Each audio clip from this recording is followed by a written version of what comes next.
Bienvenido a Fuera de Micrófono, Pepe Ribaborda. Encantado, Javier, de estar con vosotros. Yo después de tantos años de estar en informativos, 20 años en los fines de semana, ha recuperado un poco ese tiempo que no he podido dedicarle quizá a la familia, a los amigos. Claro. Me refiero al fin de semana. Han sido 20 años, sí. 20 años continuados, ¿no? Bueno. No llegaba, un poquito menos, ¿no? Si contamos los años en Televisión Española, que fueron del 2000 al 2004, y luego desde el año 2006 al 2024, pues sumas, y son casi 18 y 4, 22, sí, más de 20 años, más de 20 ¿no? años, sí, es la mitad de mi vida profesional, ¿no? En el fin de semana, y claro que sí, recuperas vida familiar. Es sacrificado, el fin de semana es muy sacrificado, sobre todo a nivel personal.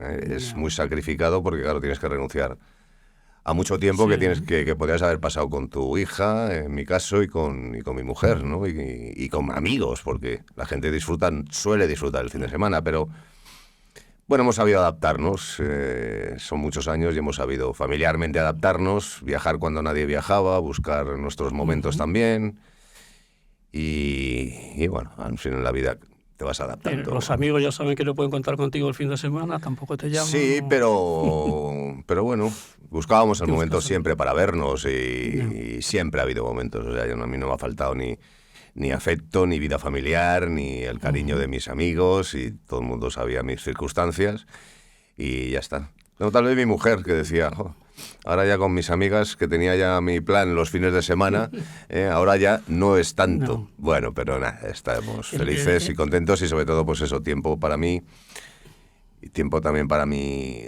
recuperar mucha paz interior, y claro, es que el fin de semana notas que el móvil no suena, o sea, notas que invita al relax y a la paz y a la tranquilidad, que es algo que entre semana no tienes, porque siempre tienes algo que hacer. Aquellos informativos del año 95 eran muy diferentes a los actuales. Por lo menos en lo que es el escenario, y eso sí que eran diferentes, ¿no? Cuando tú llegas por primera vez a Telecinco... Hombre, claro. Y te pones por primera vez delante de una cámara, porque tú no habías hecho, hecho prensa escrita, habías hecho radio... Llego antes a Telecinco. Llego en el año 90, cuando arranca Telecinco, cuando arranca... Pues entonces, en los datos que yo he manejado... Prácticamente los informativos... el informativo original de Luis Mariñas, Entre Hoy y Mañana, prácticamente es en el inicio de la cadena. Fue el 91, 90, 91. No, sí, año 90 arranca Telecinco, 91. Fue un rodaje muy mínimo y enseguida empezamos. Fíjate, la evolución ha sido tremenda, ¿no? Pero me siento muy, muy orgulloso de aquella etapa inicial con un profesional formidable y portentoso, imaginativo, como fue Luis Mariñas, que la falta de medios siempre la suplía con muchísima imaginación. Me acuerdo que el informativo Entre Hoy y Mañana, que enseguida despuntó, que se empezó a ver, que empezó a tener peso, y era un informativo muy elemental, una redacción muy elemental, donde éramos 4 redactores. Mira, ayer publiqué yo en Instagram porque nos juntamos precisamente los redactores que arrancamos el proyecto con Luis Mariñas, ¿no? Y éramos 4. 5, o sea que cada uno representaba un área. Yo era nacional, Manuel Almendra era internacional, María José Sáez era sociedad, Marelo Montero era cultura, luego ya llegó Loles Silva, ahora mi mujer también se incorporó al área de sociedad y reportajes, en fin, o sea, increíble, una época increíble, pero claro, han cambiado muchísimo los informativos, lógicamente. Entonces, cuando tú trabajaste en 5 días... En 5 días di los primeros pasos. Como prácticas. Sí, como práctica estuve de colaborador, y luego ya en la radio, en la COPE. En la COPE a finales de los 80. En aquella COPE mítica donde estaba Luis del Olmo, donde estaba Encarna. Estuviste en Caliente y Frío, ¿no? Estuve en Caliente y Frío porque el mítico Álvaro Luis, cuyo padre era íntimo amigo de mi padre, fue el que me dio la oportunidad por primera vez de entrar en el mundo de la radio. Y luego ya me empecé a abrir camino en la radio. En la radio trabajaba a destajo, acababa el programa y luego ya me pude sumar al equipo de Manuel Antonio Rico para hacer Primera Hora, el informativo Primera Hora. Estaba toda la noche prácticamente trabajando. Histórico de la radio, que además siempre estuvo en informativos. Sí. Y entonces conocí a Pepe Cañaveras, y Pepe Cañaveras se fue a Radio España, cadena ibérica, estaba conformando Eugenio Fontán una cadena a nivel nacional. Y en ese proyecto inicial de cadena, pues me pareció interesante, dejé la COPE y me fui a Radio España. Y allí pues estuve unos años hasta que ya me incorporé a Telecinco en sus inicios. ¿Cómo surgió lo de Telecinco? Porque supongo que como estaba empezando estaban buscando gente... Claro, era el momento y yo me acuerdo que pues María José Sáez, que trabajaba conmigo entonces en Radio España, se fue para Telecinco y me dijo, dice, Pepe, que van a necesitar gente aquí porque se está conformando una cadena y una redacción de informativos. Y me acuerdo que llegué con todos mis nervios, entré en el despacho de Luis Mariñas, que para mí Luis Mariñas era una institución y sigue siéndolo, ¿no? Pero entonces le tenía un respeto reverencial y atemorizado y le presenté mi escueto currículum y él cogió el currículum, me acuerdo perfectamente, lo rompió, lo tiró a la papelera y le dice, ponte a trabajar. Y me puse a trabajar y ya no paré y ya no paré de trabajar. Han sido, pues fíjate, 20, pues eso, casi 34, 35 años volcado y dedicado a la información, básicamente, lógicamente, en Telecinco. Y yo recuerdo mucho el informativo de Entre Hoy y Mañana, con JJ Santos. Sí. Hicisteis un informativo diferente, que tuvo tanto éxito que acabasteis siendo fichados de alguna manera o reclamados por Televisión Española, ¿no? Sí, porque, bueno, yo creo que fue pues una de las muchas demostraciones de creatividad, de originalidad de Luis Mariñas. Él inventó muchos formatos, y uno de ellos fue que apoyó decididamente, era este. O sea, Jota tenía la idea de un espacio de deportes que se hacía de madrugada siempre largo, y decir, ¿por qué no combinamos un informativo que tenga un bloque potente de deportes? Y Luis Mariñas le terminó de dar forma, ¿no? Dijo, pues mira, vamos a hacer un informativo que sea la mitad de noticias de ámbito nacional e internacional y a la otra mitad deportes. Y bueno, entonces empezamos y con Jota desarrollé una relación personal muy, muy íntima y muy, muy cordial y muy lúdica también, muy festiva.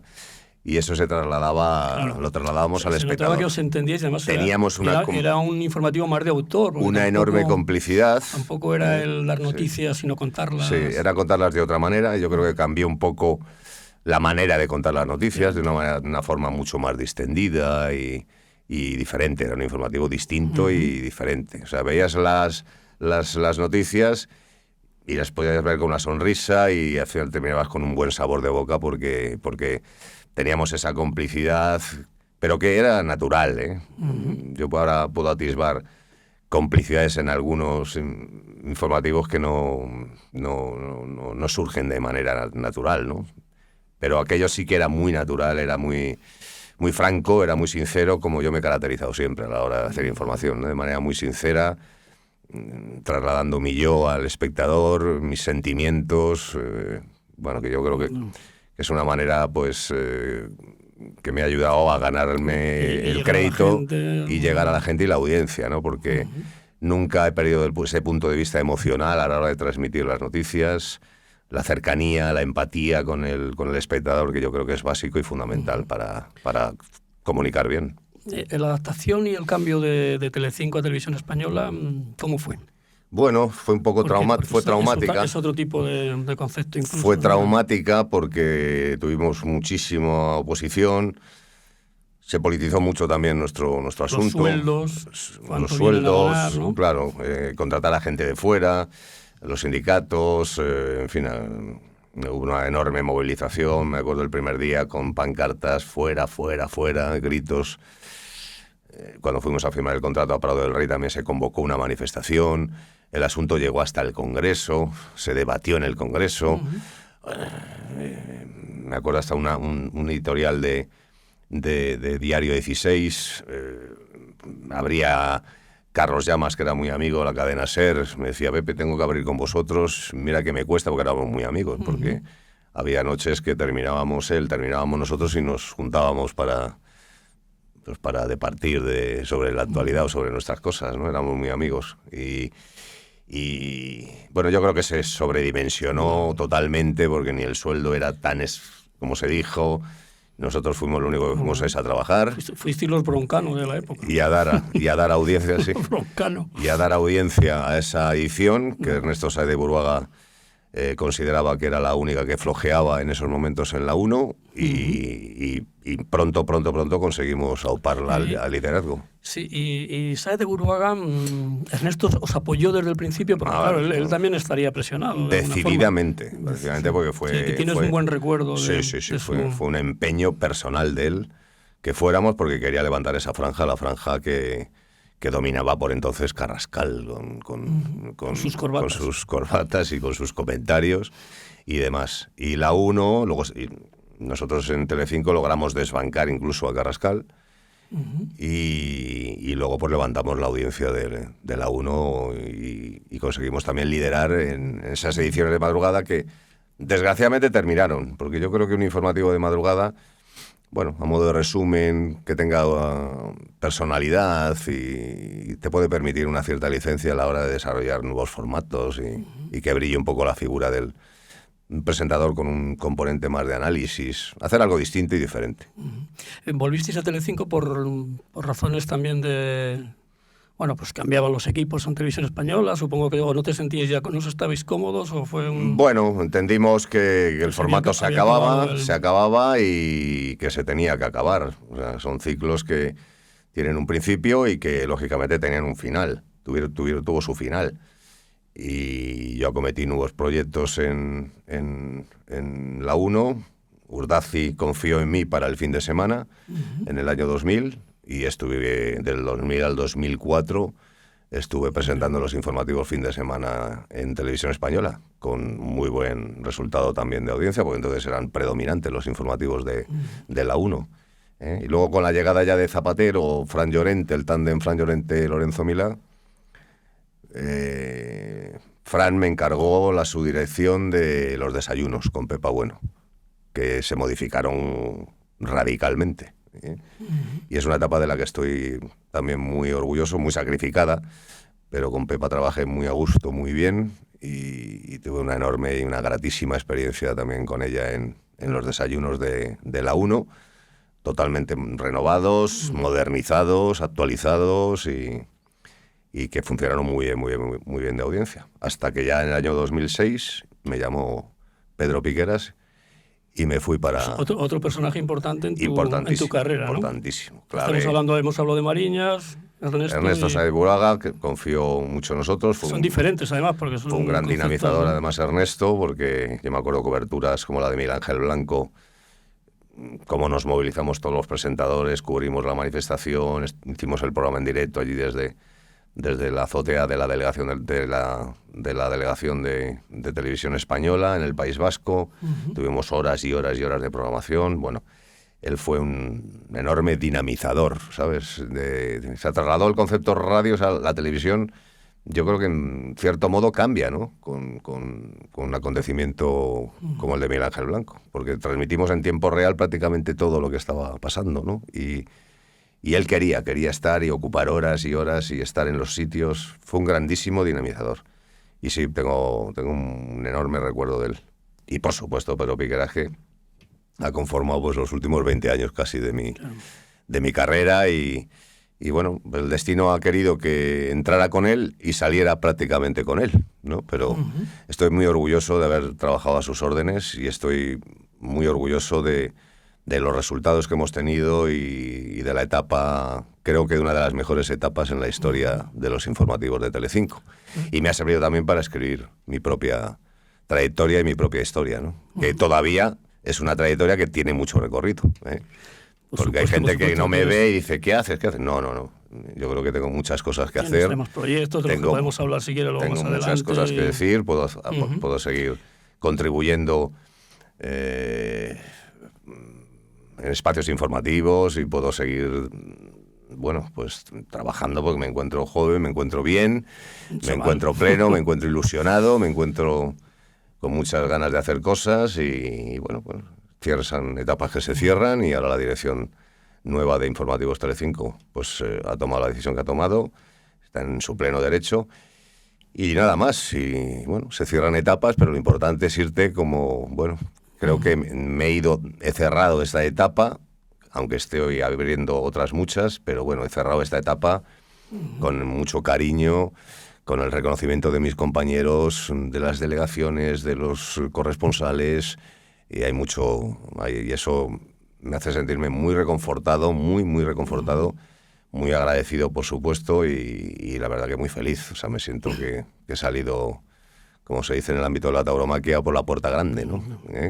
Porque es verdad que en nuestro país, sobre todo, me estoy acordando ahora mismo hay algunas excepciones, como el caso de Matías, pero la televisión pública especialmente a veces prescinde de la veteranía y de la experiencia. Sí, cosa yo creo que esa es cosa que en otros países no ocurre. Es una tendencia, yo creo, errónea. O sea, ¿no? La gente, sobre todo en informativos, prefiere le da más credibilidad a una persona que lleva muchos años, con mucha... Mira, yo lo estoy notando o sea, me lo dice muchísima gente, que me echan en falta, que me echan de menos, la manera que tenía de contar las noticias y luego la credibilidad que ha ido acumulando, lógicamente, a lo largo de décadas, ¿no? Porque yo son 30 años editando. O sea, el pasado 7 de enero cumplí 30 años editando y presentando informativos.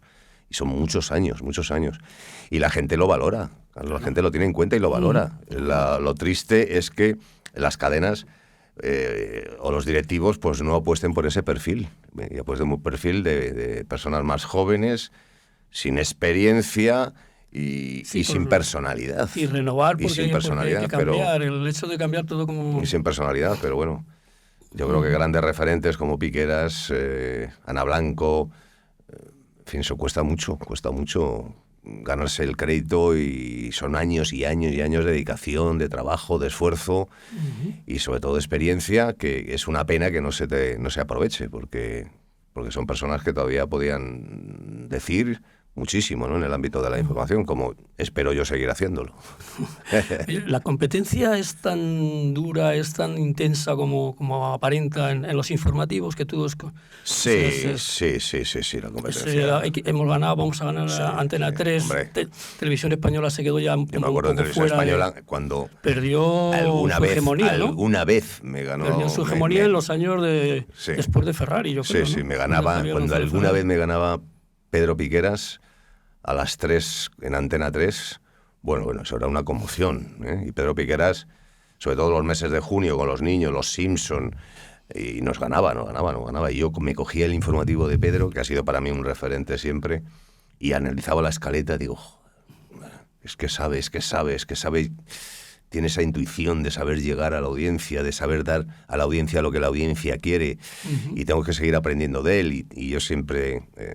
me he fijado mucho en lo que hacía, pero sí, la competencia es tremenda. Cuando llegamos a Telecinco, los informativos tenían una audiencia muy baja y predominaba Antena 3 y la 1, ¿no? Hubo el trasvase también de Antena 3 a la 1, Matías, Olga Biza, acuérdate, Rosa María Mateo, ese gran trasvase, y se posicionaron muy alto y muy fuerte los informativos de Antena 3. Pero bueno, poco a poco, a partir del año 2006, con mucho trabajo, Telecinco, empezamos a subir la audiencia, Pedro, entre semana, también la edición de las 3, yo el fin de semana, y bueno, y con el paso de en muy poco tiempo conseguimos ya estar al nivel, superar a la 1 y estar al nivel de Antena 3, ir reduciendo ventajas hasta que logramos posicionarnos como referencia absoluta.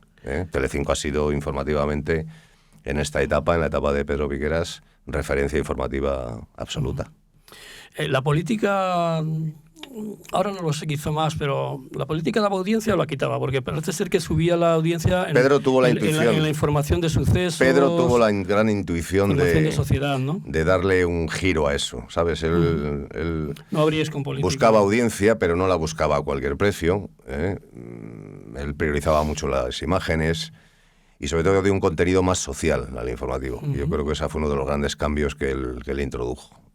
No tanto del suceso, como se ha hablado muchas veces, ¿no? Uno se refiere a Pedro injustamente y además de forma desmedida e injusta. No, él tenía un concepto de buscar audiencia apostando por temas sociales, por temas de los que se hablara en la calle. Hombre, y si había algún suceso, lógicamente, que me digan qué cadena no informaba de un suceso que se contaba en Telecinco. O sea, que estaba claro, ¿no? Pero él sí que, incluso el fin de semana, me dijo, hay que darle un tono más lúdico al informativo de fin de semana, más entretenido, más... Sí, que la gente está más relajada. Más, ¿no?, de ocio, más... preocúpate un poco también de que estás en fin de semana y demás, ¿no? Me dio esas pautas que yo las seguí desde el primer momento, ¿no? Y con muy buen resultado de audiencia, claro. La situación política ahora mismo es convulsa y siempre se habla mucho, se utiliza mucho la palabra polarización, la palabra enfrentamiento. ¿Eso de alguna forma también está calando en los medios? Ahí parece ser que ya no puedes... Mira, esa especie de equidistancia que tú has defendido muchas veces es más difícil. Yo creo que está calando en los medios. Es más difícil, se está haciendo un periodismo muy de trinchera. Quedarte en medio. Muy de trinchera, claro, todo el mundo está muy posicionado, pero yo sí te puedo decir, y además lo digo, y que en Telecinco hemos trabajado con absoluta libertad. O sea, si esa polarización yo no la he sentido nunca. O sea, aquí yo tengo que elevar un gesto de agradecimiento y de reconocimiento a los directivos de la cadena, que siempre nos han permitido trabajar con absoluta libertad, y por supuesto a Pedro Piqueras, que jamás he recibido una consigna, vamos, ni la más mínima presión. Si ha tenido presiones, él las habrá soportado, las habrá aguantado, pero a mí no me han llegado. O sea, yo los 18 años que he estado editando los informativos de Telecinco, y yo creo que ha sido una de las grandes bazas de Telecinco, ha sido esa equidistancia que ha habido con respecto a los poderes, a los partidos y a los poderes, hasta a los poderes económicos. Siempre nuestra apuesta, como me dijo siempre Pedro, nuestra apuesta era el espectador, y esa era nuestro gran objetivo, ¿no? Y nuestro gran compromiso. Nuestro compromiso está siempre con la audiencia, y con los espectadores y con la sociedad en definitiva. No obviábamos ningún tema comprometido para un partido o para otro. Simplemente lo que entendíamos que era noticia, lo dábamos. Y siempre diferenciando también opinión e información. Siempre, Pedro en eso fue muy escrupuloso. Decía que nosotros, nuestro deber y objetivo es trasladar la mejor información, la más veraz, y luego que el espectador pues sacará sus conclusiones. Y es una máxima que yo he seguido también, porque también, de alguna manera, me la instauró Luis Mariñas, ¿no? Que es uno de los periodistas más éticos y mejores que yo he conocido en mi vida, y estoy también muy orgulloso de haber trabajado con él. ¿Cuál ha sido la noticia más difícil o más dura de tener que contar, ¿no? Porque habrán sido muchas en tantos años, pero no sé si hay alguna que se te quedó... Hombre, yo creo que la pandemia... Yo siempre decía que todo pasa en fin de semana, porque es que es increíble, porque sí, las catástrofes, salvo el 11M, ¿no?, y el 11S, yo te puedo decir que casi todo ha pasado en fin de semana. Los atentados yihadistas más crueles en Londres, el último atentado de Hamas también en fin de semana. Hemos hablado de Miguel Ángel Blanco, también fue el sábado, ¿no? También fue en fin de semana, la gran manifestación y el asesinato. La pandemia, hasta el volcán de La Palma, la Filomena, desastres de todo tipo, terremotos, en fin, todo pasa en fin de semana. La famosa foto del rey, cuando tuvo que ser trasladado de África, habiendo una crisis de estado eso pasó en fin de semana. Nos encontramos, la redacción y yo, con esa noticia, que el rey estaba siendo operado hasta que sale la foto con el elefante, en el momento que vivía España de crisis, ¿no? Crisis de Estado, momentos delicadísimos, pero tal vez yo creo nada más duro y más delicado que la pandemia. O sea, yo encontrarme un 14 de marzo, sábado, con el país confinado... Sí, gente en la calle. Informa de eso. Por donde lo coges, con un miedo aterrador, con unos guantes de látex, escribiendo en el ordenador, sin mascarilla, teniendo que movilizar a redactores a hospitales, en fin, ¿cómo abordas eso? Pues lo sacamos adelante. Y además con un mensaje yo final diciendo que, bueno, que a veces la realidad supera la ficción y dándole un mensaje a los espectadores de optimismo, diciendo esto poco será, pronto será una pesadilla, ¿no? Que se hizo viral, además, la despedida esa mía. Me entrevistaron muchas radios por ella. ¿Qué noticia te hubiera gustado poder dar en el lado opuesto, como algo bueno, pues no lo sé, o para este país o para el mundo? Es un poco... Me lo han preguntado muchas veces. Pues no lo sé, no tener que hablar... No tener que hablar de un conflicto, o solución de conflictos, o conflictos que ya se acaban. Bueno, el fin del terrorismo también fue... Informamos mucho de ello cuando ya se acabó esa pesadilla en España, que a mí, desgraciadamente, me ha acompañado en los primeros años de mi carrera, y fue muy traumático tener que informar de tantos y tantos atentados, ¿no? Era muy desagradable, secuestros y... tremendo, ¿no? No sé, me hubiera gustado dar... tengo muchísima gente afectada por el maldito cáncer y enfermedades que me entristece mucho, la ELA. Tuve un magnífico productor que desgraciadamente se nos fue de ELA, y me hubiera encantado dar la noticia de que por fin se ha acabado, se ha buscado una vía, ¿no? En fin, Alzheimer, o sea, gente que he visto, pues padres, amigos que se nos han ido, y con males que desgraciadamente no he podido contar que tienen remedio ya, ¿no? Que me parece increíble, ¿no? Que hayamos conseguido vacunas en tiempo récord para una pandemia y no tengamos todavía soluciones para enfermedades que se están cobrando tantas y tantas vidas, ¿no? Pues cosas de este tipo. Y por supuesto que el Atlético de Madrid gane la Champions. Esa es mi espinita, hombre, clavada, porque he estado en las dos finales. Ya os va tocando, ¿no? He estado en las dos finales, he estado informando. Pues tuve el privilegio de estar en Sudáfrica, haciendo el informativo desde allí, porque Telecinco dio el Mundial y dio la final, y la pude vivir en vivo. He visto tantas cosas, he visto a José Tomás en Nimes, que es la corrida de la historia de la tauromaquia. En fin. ¿Quién te transmite la afición a los toros? Que ahora se parece que estamos en una etapa en la que... pues no Viene sé. algo de mi padre, que mi padre fue un novillero. Ya. Y te llevaba a la plaza. Me llevaba de pequeño y bueno, él tiene algo bastante que ver. Y luego yo me quedé prendado, como muchísima gente, cuando vi a José Tomás, ese concepto, esa quietud, ese arte, esa belleza, que también es del Atleti, con lo cual, claro, pues, ese valor, eso pues también ahí le da un punto, ¿no? Sí. Y ahí me animé mucho, y bueno, la tauromaquia pues la he defendido siempre, y además en coincidencia con Pedro, que también la defendió durante toda su etapa, y entendimos que, bueno, que era una actividad cultural de primerísimo orden, a la que va muchísima gente, y que hay que informar. Nosotros nos debemos un poco a los acontecimientos que son actualidad.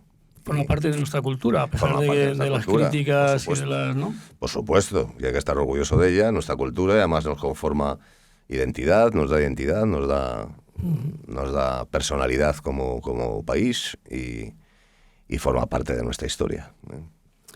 Hemos hablado de la afición a los toros, pero hay otra afición, yo diría casi que una pasión, ¿no? Que es la gastronomía, ¿no? ¿De dónde nace ese interés por lo que comemos? Hay muchísimas razones, ¿eh? Una puede estar en mi madre. Mi madre educa el paladar, porque me da muy bien de comer. Y empiezo a apreciar, ¿no? Sobre todo uno de los valores clásicos de la gastronomía, que es el sabor, ¿no? A mí las cosas me tienen que saber, ¿eh? Y yo creo que ahí empiezo ya a desarrollar pues un gusto por la buena comida, por los buenos guisos. Luego, pues... yo he desarrollado en mi vida una permanente búsqueda de la autenticidad, de la historia. Me ha apasionado siempre la historia, lugares con sabor, vuelvo otra vez al sabor, lugares con tradición, lugares que emblemáticos, que auténticos, que conforman también un poco el paisaje de la historia de las ciudades y de los lugares, ¿no? He ido a cafés, he ido a tabernas, me ha encantado. La influencia de personas claves en mi vida, como Lorenzo Díaz, por ejemplo, con su libro Tabernas y Botillerías, y lo que he aprendido de él, las puertas que él me ha abierto, la gente que me ha dado a conocer, lugares, lecturas, grandísimos escritores vinculados con la gastronomía, como Pla, como Cunqueiro, como Luján, como bueno, tantos y tantos, Javier Domínguez, Manuel Vázquez Montalbán, son infinitos, ¿no? Los grandísimos escritores que al final han vinculado toda su actividad a la gastronomía. Pues esa mezcla de todo, y que luego vas desarrollando y vas conociendo lugares y vas educando más todavía tu paladar, pues te hace pues cada vez disfrutar más, hasta que haces de la gastronomía pues un modus vivendi. O sea, yo viajo con mi mujer, con la que había hecho muchísimos viajes gastronómicos, pues he desarrollado también mucho mi pasión por la gastronomía, y vas y socializas, disfrutas cocinando, empiezas a cocinar en casa, empiezas a invitar a tus amigos a casa, a disfrutar de la gastronomía, en fin. Y entonces ya te das cuenta que la gastronomía forma parte de tu vida. No. Y los cocineros españoles, porque al final el boom de la cocina española, todo el mundo habla de Arzab, de Subijana, también, claro, lógicamente de Ferran, ¿no? De Ferran Adrià. Se ha llegado a mitificar un poco ese tema. Yo no sé si luego con los programas de televisión... Yo tengo mi teoría y además... Nos ha cambiado... Yo tengo mi teoría. Creo que los hábitos de los españoles han cambiado. Creo que en los últimos 20 años, y yo he sido testigo porque la gastronomía ha formado parte consustancial de mis escaletas, siempre, con muy buen resultado además de audiencia y de aceptación por parte del público. Hemos vivido los 20 años mejores de la historia de la gastronomía, o sea, sin ningún lugar a dudas. O sea, España se ha posicionado en el primer lugar, por un talento y eso pues mucho que ver tiene Ferran Adrià, pero luego hay muchísimos enormes cocineros que han elevado la gastronomía española porque están en los primeros lugares de todas las listas, ¿no? Y eso es de valorar y de reconocer.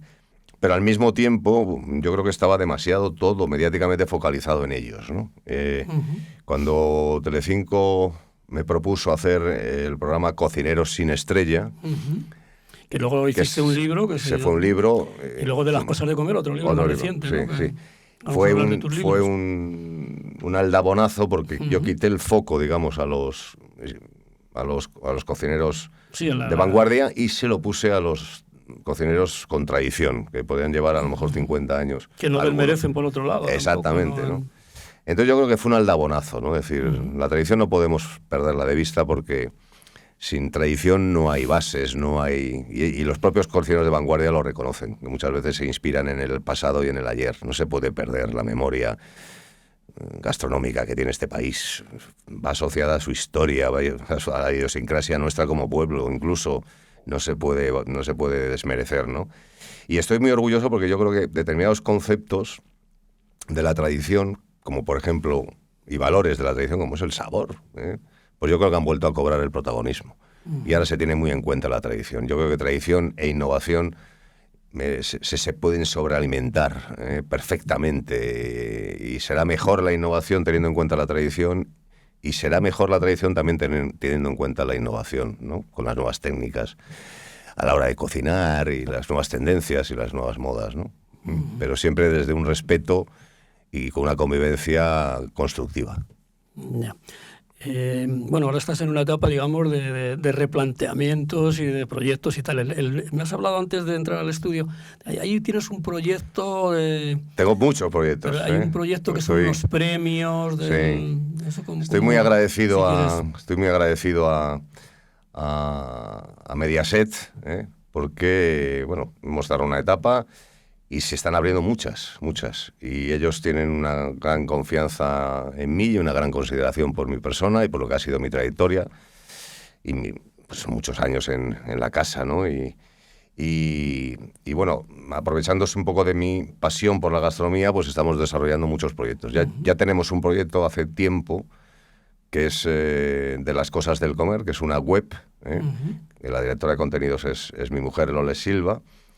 Estamos muy posicionados con esa web. De un histórico, ¿no? José Antonio Silva, hombre, que fue el primer presentador de Informe Semanal, entre otras muchas cosas. Autor de libros. Sí, hablé mucho. Porque falleció joven. Sí, desgraciadamente falleció, no había cumplido ni 60 años. Pero es una historia viva de la televisión, ¿no? De la aviación, consideradísimo premio Planeta, más de 20 libros, premio Ondas.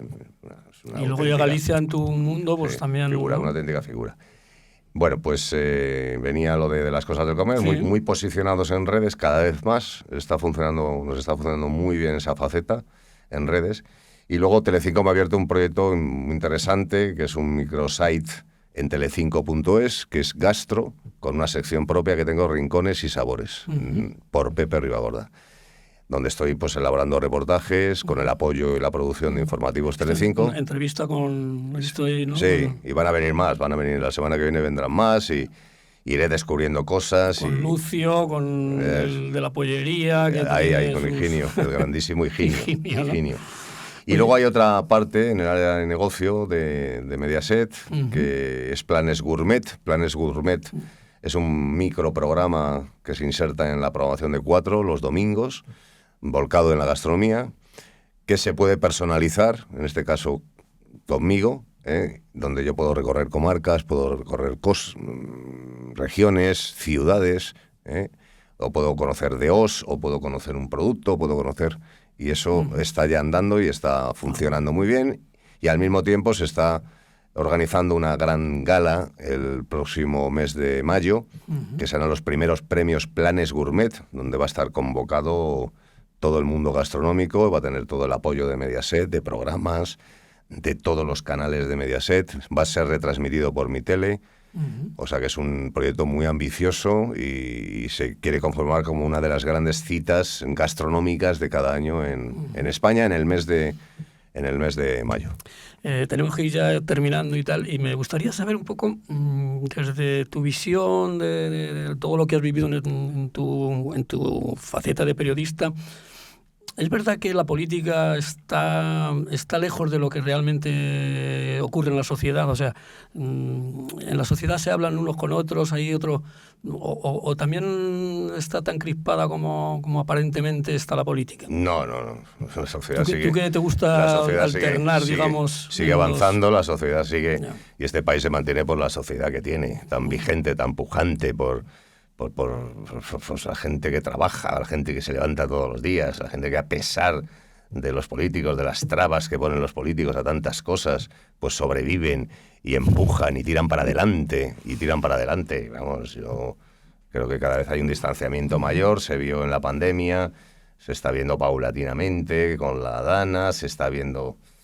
Estamos en una situación, francamente, desde el punto de vista político, mala.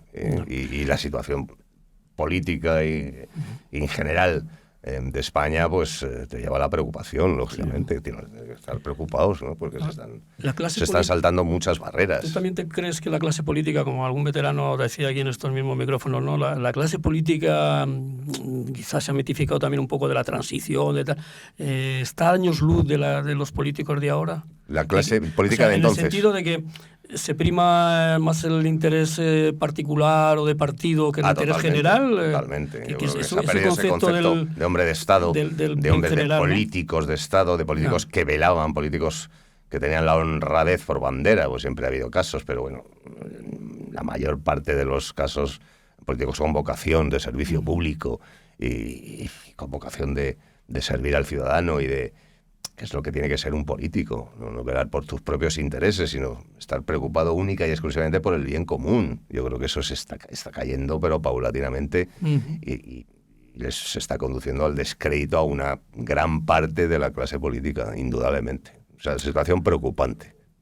Pues muchas gracias, Pepe. Ha sido un placer tenerte con nosotros. Te agradezco mucho que reconozcáis pues, la que es la trayectoria de uno, que es larga y que quiero todavía seguir haciendo cosas y creo que tengo muchas cosas que decir, pero bueno, también es de agradecer y de valorar que consideréis pues eso, que he pasado gran parte de mi vida informando con el mayor rigor, con la mayor credibilidad, con la mayor honestidad que he podido, con la mayor emoción y con la mayor cercanía, ¿no? Y bueno, si me he podido hacer un huequito en la historia de los informativos de televisión, pues estoy francamente ahora mismo orgulloso, tengo la sensación de mucho del deber cumplido, y bueno, y sobre todo muy reconfortado por el cariño con el que mis compañeros, que es lo más importante, me han despedido y con la consideración que está teniendo, en este caso Mediaset, también conmigo. Pues muchas gracias. Muchas gracias.